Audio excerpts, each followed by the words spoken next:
The problem that I see, and I guess this really stems back to us as kids even, and we learn English and we learn maths and we learn those two things in very separate, almost siloed ways.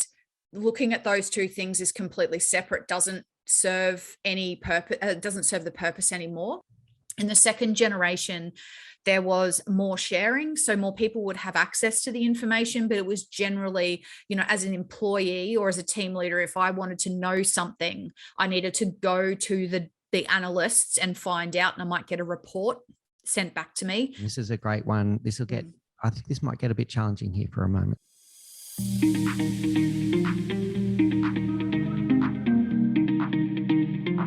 This is a great one.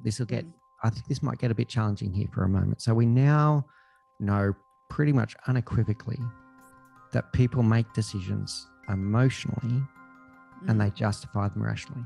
So data is there to support us, but in the end, we're going to make an emotional decision anyway, right? Yeah, you're absolutely right. And in psychology, they talk about the rider and the elephant, and the elephant is the emotional, emotive kind of side of the decision making, and the rider is the rational part. And we actually need to kind of use the two together in order to be able to direct and move the elephant. And that, for me, is why data storytelling is such a vital part of this whole conversation, and why I say that I'm a data storyteller, because it is a combination of the numbers and the narrative and the human impact and what it means for our organizations.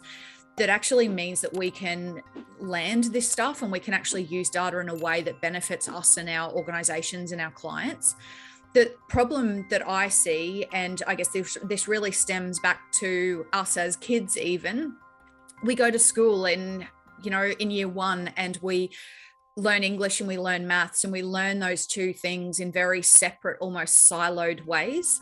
And that, while that is still the model that we use, and we've got graduates obviously who've done maths and English at different times all the way through their education career, in this space, looking at those two things as completely separate doesn't serve any purpose, doesn't serve the purpose anymore, because people very early on decide that they're either good at numbers or they're not, or they're good at English and words or they're not. And I was absolutely somebody who used to say, I'm not a words person. Like, I can work with numbers, but I'm not really a words person. And then the flip side of that is that I work with people all the time who say to me, oh, well, I'm not a numbers person. Like, Selena, I get it. I understand that I should be using data, but I'm just not a numbers person.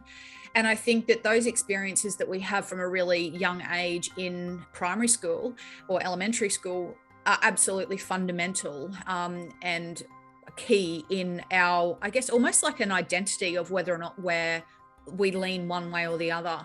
But when we do this well, we actually combine the two and we use the rational and the emotional and narrative, and we think about what it means for our organization.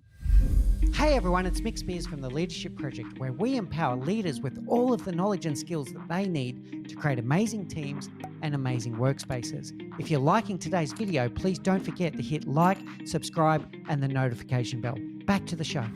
So I'd like you to give some advice to leaders out there that are leading teams.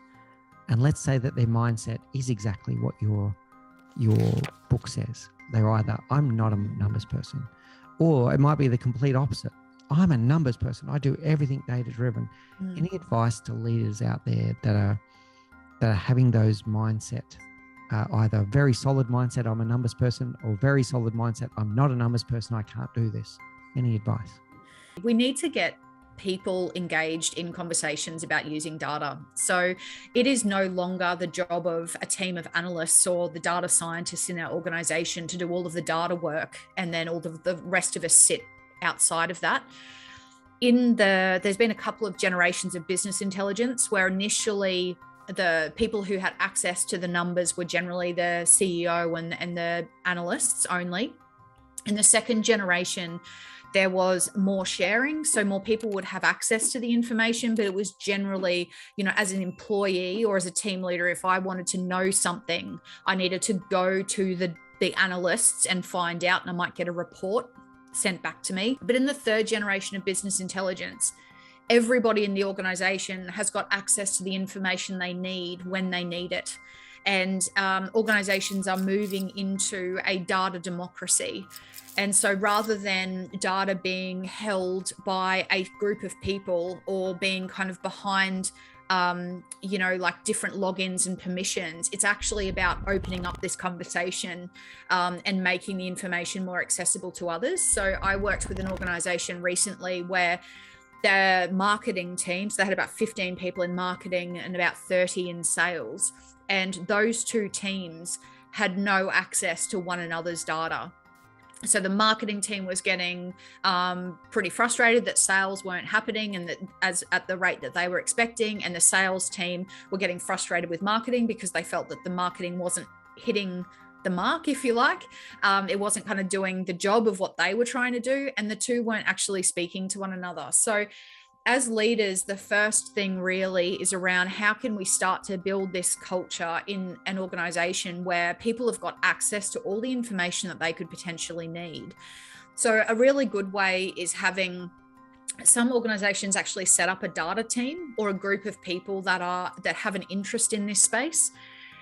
Some organizations also write data plans, so have really kind of clearly defined expectations for different teams and different leaders and different employees on what data they use, what they look for in the data, and then what they do about it once they've got it. So opening up this conversation and normalizing the fact that this is actually not one person's job anymore, or it's not the analyst's role, it's not that team of people, or it's not just the CEO. This is actually about all of us getting a better handle on the numbers and understanding all of our progress and performance and metrics a little bit better.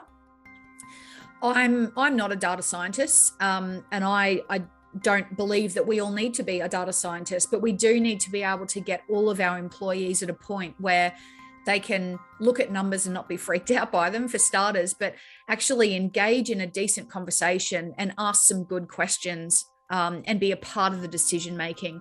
And so in some ways, I see myself in the gap between those two groups, the people who've never really used the numbers before and the scientists, where actually, back to that analogy of raising the low water mark, we're just trying to get people able to engage in the conversation. So as leaders, I reckon we've got a really key part to play in that.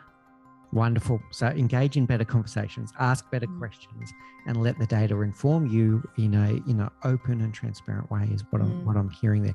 But even then, ask questions about the data. Don't just accept it on face value. That's really powerful.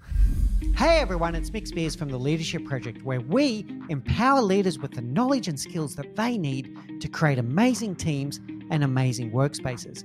If you're enjoying our content, please do remember to hit like, subscribe, and that little notification bell so that you can be notified of all of our future videos. In the meantime, please do take care, look out for each other, and join us on this journey as we learn together and lead together.